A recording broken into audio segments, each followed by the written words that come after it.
Hello viewers, आज हम आप लोगों के साथ एक पेशेंट की स्टोरी शेयर करते हैं। हमारे पास एक पेशेंट है, उन्होंने अब उनको 7 मंथ्स हो चुके हैं। 7 मंथ्स बैक उन्होंने एक ऑपरेशन करवाया सर्जन से। उनको फिशला था, सिंपल लो लाइंग फिशला था और उन्होंने ऑपरेट करवाया। तो उसमें अब 2 चीज़ें एक ऐसी हुई जो हमें भी नहीं समझ आई कि जो कि नॉर्मल से हट के चीज़ें हुई हैं। उन्होंने हमें स्टोरी बताई कि मैंने अपने सर्जन से ऑपरेट करवाया और उन्होंने क्या किया कि एक तो उन्होंने ऑपरेशन के बाद टांके लगा दिए, वो टांके बाद में खुल गए। दूसरा ये कि उन्होंने भी मेरे सर्जन ने मुझे स्पेसिफिकली कहा, हमने बार बार पूछा, उन्होंने कहा मेरे सर्जन ने स्पेसिफिकली कहा कि आपने वार्म शीट्स बाथ नहीं करने। तो बड़ा अजीब था ये, हमने इसलिए ये ज़रूरी समझा कि इसके ऊपर वीडियो बनाएं कि आप देखें कि ऑपरेशन के बाद भी ऐसे, आप ऑपरेशन के बाद ऐसा नहीं है कि ऑपरेशन हो गया तो बस अब काम ख़त्म हो गया। ऑपरेशन हो गया तो बस अब तो हमने ऑपरेशन करवा लिया है, अब तो हमारा ज़ख्म ठीक हो जाएगा, अब हमारी इससे जान छूट जाएगी। एक ये बात समझने वाली है, हम इस वीडियो में अब आप लोगों के साथ ये डिस्कस करेंगे ये दोनों पॉइंट्स। दूसरा, उससे पहले हम आप लोगों को बताना चाहते हैं कि ये समझने वाली बात है कि आपका ऑपरेशन हुआ होता है लेकिन इसका इलाज अभी चलता है। ऑपरेशन भी ऐसे हुआ होता है कि पखाने वाली जगह पे कट लगाते हैं क्योंकि वहाँ से हमने जो फिस्टुला की सुरंग हमने निकालनी होती है। आप लोगों को पता है कि जो पेरी एनल फिस्टुला होता है उसके 2 रास्ते होते हैं, एक पखाने की नलकी में रास्ता खुल रहा होता है अंदर वाला सुरंग का, टनल का, और दूसरा पखाने वाली जगह का जो मुंह है उसकी साइडों पे किसी जगह पे दाना बना हुआ होता है। तो इसका हल तो ऑपरेशन ही है। अब इसके हल ऑपरेशन के बाद फिर इसकी केयर है। इस केयर में एक तो जब आप ऑपरेशन कर रहे होते हैं, हम पहला पॉइंट अगर डिस्कस करें कि सर्जन को एक तो ऐसा नहीं करना चाहिए था, क्योंकि पखाने वाली जगह पे जब भी यहाँ पे ऑपरेशन होता है तो इस जगह को खुला छोड़ा जाता है, यूजुअली खुला छोड़ा जाता है। आम तौर पर इस जगह को खुला छोड़ा जाता है, यहाँ टांके नहीं लगाए जाते। इसका क्या नुकसान होता है जब टांके लगाए जाते हैं? जब यहाँ पे टांके लगाए जाते हैं तो ये जो पखाना, क्योंकि अब गुजरना है, हम एक तो कब्ज़ नहीं होने दे रहे होते, पेशेंट को कह रहे होते कि कब्ज़ ना हो, तो 1-2 मरतबा तो स्टूल पास, पखाना पास हो रहा होता है।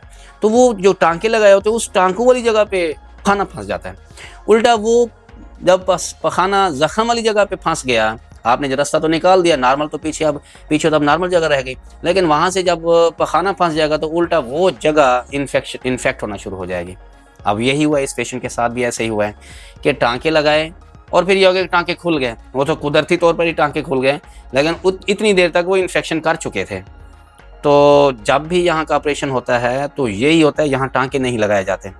ऐसा हो सकता है कि पखाने वाली जगह है, अगर इसके साथ बहुत बड़ा कट बाज़ दफ़ा लगाना पड़ता है, जो कूल्हों से कट स्टार्ट होता है और पखाने की नलकी तक आता है, तब कुछ कंडीशन में ऐसा होता है कि वहाँ जो दूर वाला ज़ख्म होता है उसमें टांके लगाते हैं।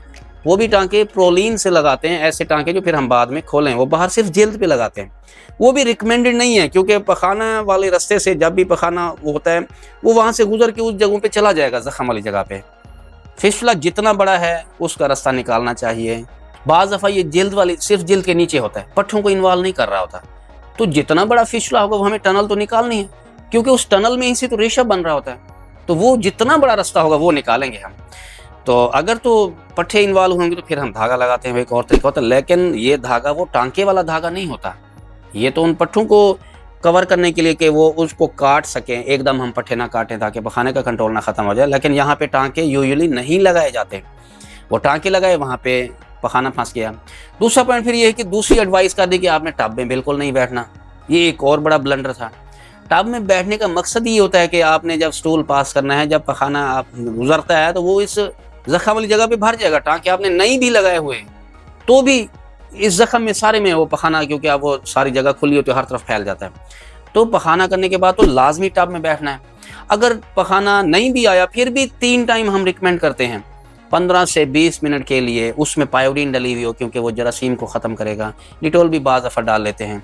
तो ये क्या होता है, इसलिए हम करते हैं कि वहाँ की सफाई होती रहे। अब टांके लग गए तो वहाँ पखाना फंस गया, और दूसरा फिर यह है कि ये भी रोक दिया कि आपने टब में नहीं बैठना, तो वो जो पखाना वहाँ फंसा हुआ है वो इन्फेक्शन और बड़ी हो गई है, और ज़्यादा हो गई, वहाँ की सफाई नहीं हो सकी। अब टांके लगे होते तो भी हम थोड़ा सा एक्सपेक्ट करते कि जब टब में बैठ जाते तो वहाँ से पानी, वहाँ से सफाई होती रहेगी, वहाँ रेशा इकट्ठा नहीं होगा। अब यक न शुद्ध 2 शुद्ध हो गया। कहा एक टांके लगा के उस जगह को बंद कर दिया, और दूसरा फिर ये है कि उसमें टब में ना बिठा के वो जो पखाना वहाँ पे फंसा वो वहाँ से निकल नहीं सका। वो रोज़ाना यही काम होता रहा। और पेशेंट हमारे पास पहले हमने रब्ता किया था को 3 से 4 महीने हो चुके थे।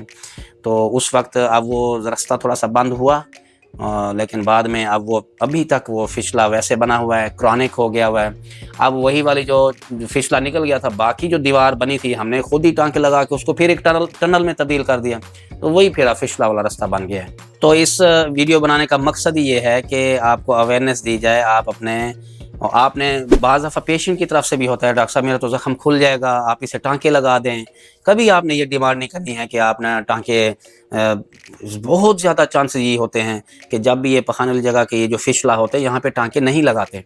और टब में बैठना है आपने 3 टाइम, बिल्कुल कोताही नहीं करनी है। हम तो पेशेंट्स को कहते हैं 3 टाइम लाजमी बैठना है। और उसके बाद अगर आपको पखाना आगे इसके दौरान में बाद में आ जाता है तो उस चौथी दफ़ा भी बैठ सकते हैं।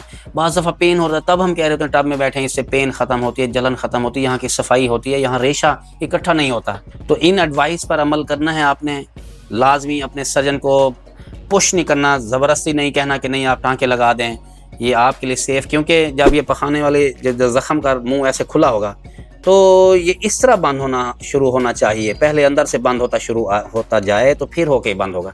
तो इधर से ग्रेनुलेशन टिश्यू बढ़ेगी, गोश्त बढ़ता ऊपर तक आके बंद होगा। अगर ऐसे रास्ता खुला हुआ है और ऊपर से आपने बंद करा दिया पीछे, फिर उसी तरह टनल बन जाएगी, गैप आ जाएगा, थैली बन जाएगी, उसमें फिर इन्फेक्शन होती है, वो फिर इन्फेक्शन इकट्ठे होते फिर मुँह खुलता है, फिर वो फिसला बन जाता है। अब फिर ऐसे मरीज़ को अब क्या करना चाहिए, हमने क्या एडवाइस किया है। अब ऐसे पेशेंट का क्योंकि रिकरेंट हो गया है, क्रॉनिक हो गया है, दायमी हो गया है, दोबारा बन गया हुआ है, ऐसे पेशेंट के लिए फिर यही है कि पहले हम इवैल्यूएट करेंगे। और हमने फिर एग्ज़ामिन किया है पेशेंट का हमने एग्ज़ामिन किया है, वो टनल पड़ी हुई है वैसे, हमने देखा कि उसमें से एक अभी तक वैसे वो सुराख और टनल पड़ी है, तो रिवीजन सर्जरी होनी है इसकी।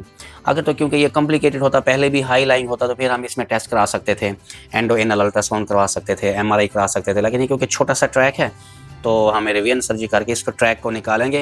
लेकिन बाद में ज़रूर बताएंगे कि यहाँ पे क्या है, यहाँ पे टाँके नहीं लगाए हमने और ना ही लगाने चाहिए, और टब में बैठना है लाजमी। तो ये थी हमारी आज की वीडियो। हमें ये बहुत ही अजीब लगा इस पे कि ये किस तरह का प्रोसीजर हुआ है और इसके अप्रोच प्रॉपर क्या है, वो हमने आपको गाइडलाइन दी है। कोई भी आप इस एरिया का जिस टाइप का भी आपने प्रोसीजर कराया होता है, बताने का मकसद ये है कि वार्म सीट्स बात की अहमियत पे ज़ोर दी जाए। बताने का मकसद ये है कि ज़ख़म अगर खुला हुआ तो आप परेशान ना हों। उम्मीद है आप लोगों को ये वीडियो अच्छी लगी होगी। अगर आप लोगों को ये वीडियो अच्छी लगी है तो आप इसे लाइक करें, वीडियो को शेयर करें, जिन आपको दोस्त अहबाब जिनको भी ये प्रॉब्लम होता है। बहुत सारे आप यूट्यूब के कमेंट्स में देखा करें, बहुत सारे लोगों को ये मसला होता है, बस किसी से शेयर नहीं करते, शर्माते हैं। तो उनके साथ ये शेयर करें ताकि उनको भी फ़ायदा हो, ये बेसिक 2 चीज़ों का उनको पता चले। कोई अगर अपनी मैनेजमेंट कर रहे हैं, इसके अभी इलाज जिनका चल रहा है, क्योंकि ऑपरेशन तो हो जाता है, अभी इलाज जिनका चल रहा होता है, तो उनके लिए फ़ायदेमंद होगी। और हमारे चैनल को भी सब्सक्राइब करें, बेल आइकन को अगर आप प्रेस करेंगे तो न्यू वीडियो जो इससे रिलेटेड होंगी वो आप लोगों तक पहुंचती रहेंगी। वीडियो देखने का बहुत शुक्रिया।